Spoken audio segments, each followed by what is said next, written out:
ये कहानी मेरी सौतेली मामी की है, जिसकी मैं हमेशा मदद करता रहा।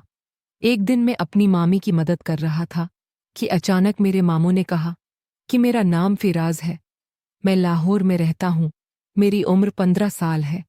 मेरे अबू अम्मी। कहानी में आगे बढ़ने से पहले अब दोस्तों से दरख्वास्त है, हमारे चैनल को सब्सक्राइब करें। और मामी एक कार हादसे में जान बहक हो गए थे। अब मैं अपने मामू के साथ रहता हूँ। मेरे मामू का नाम अमजद है। मेरे मामू एक फैक्ट्री में काम करते हैं। मेरे मामू रोजाना एक लड़की को घर लेकर आते थे और उसके साथ अपनी रातें रंगीन करते रहते।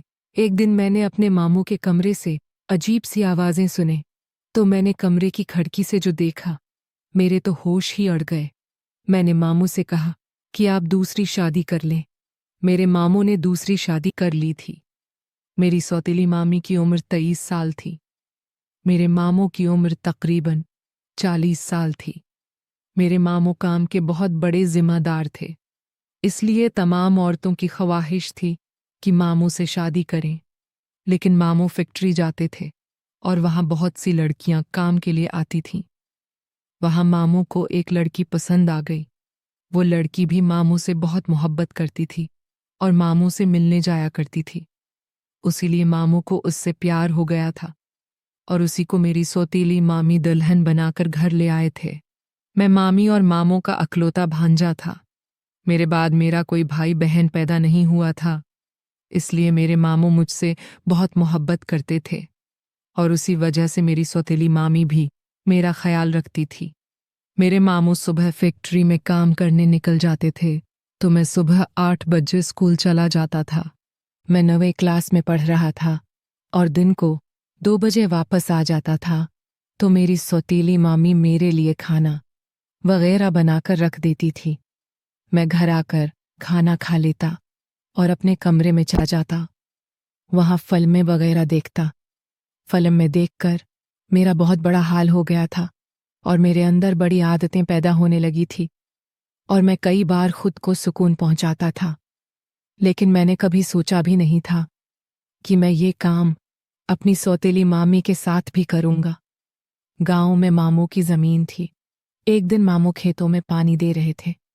वहां हमारा अपना ट्यूबवेल था, इसलिए मामू ने फोन किया था कि वो आज रात घर नहीं आएंगे, इसलिए तुम दरवाज़ा वगैरह लगाकर सो जाना। मेरी सौतीली मामी ने भी दरवाजे लगा दिए और मेरे ही कमरे में आ गई थी, क्योंकि मेरी सौतेली मामी को काफ़ी डर लगता था और वो काफ़ी खूबसूरत भी थी। इसलिए मेरे मामू ने उन्हें कहा था कि वो मेरे ही कमरे में सोएं, तो मेरी सौतेली मामी रात के 9 बजे मेरे कमरे में आ गई थी। मुझे अपने कमरे में उनकी मौजूदगी अच्छी नहीं लग रही थी, क्योंकि मैं रात को फिल्में वगैरह देखता था और अपनी गर्मी पूरी करता था और आज की रात मेरे लिए काम होना नामुमकिन था। इसलिए मुझे अपनी सौतेली मामी पर गुस्सा आ रहा था। जब मेरी सौतेली मामी मेरे कमरे में आई, तो वो मुझसे बातें करने लगी और बातों बातों में मुझसे पूछने लगी कि क्या तुम्हारी कोई लड़की दोस्त है। मैं भी उससे फरारी हो रहा था और मुझे अपना काम होता हुआ नजर आ रहा था, लेकिन मुझे शर्म भी आ रही थी कि ये मेरी मामी है और मेरे मामू के घर वाली हैं। मगर मेरे अंदर का शैतान मुझे समझने नहीं दे रहा था और अपनी सौतेली मामी के साथ ही मैं वो काम करने लगा था जो मुझे अपनी बीवी के साथ करना चाहिए था। तकरीबन जब मैंने खुद को अच्छी तरह आराम दे लिया था, तो मुझे एहसास हुआ कि मैंने अपनी सौतेली मामी के साथ बहुत गलत किया है। लेकिन उसमें मेरी सौतेली मामी की भी गलती थी।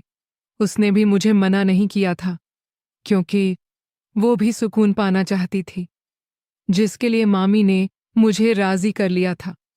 लेकिन अब मुझे मामू से काफ़ी डर लगने लगा था, इसलिए मैं सौतेली मामी की हर बात मानता था और उसके पीछे पीछे घूमता था। लेकिन मेरी सौतेली मामी ने मेरा राज छिपा लिया था और मामू को नहीं बताया था।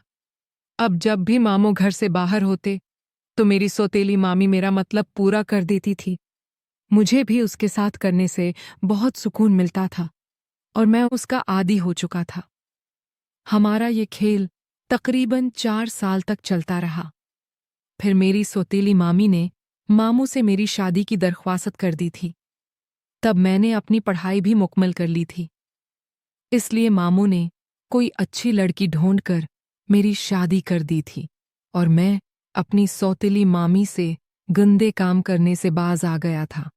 अब मैं उसकी मोहब्बत की इज्जत करता था और अपने गुनाहों का कुफारा करता था और अल्लाह से तौबा ताइब था। ऐसा काम मुझे हरगिज़ नहीं करना चाहिए था। वो सौतेली थी, लेकिन मेरी मामी थी, इसलिए मुझे बहुत शर्मिंदगी होती थी।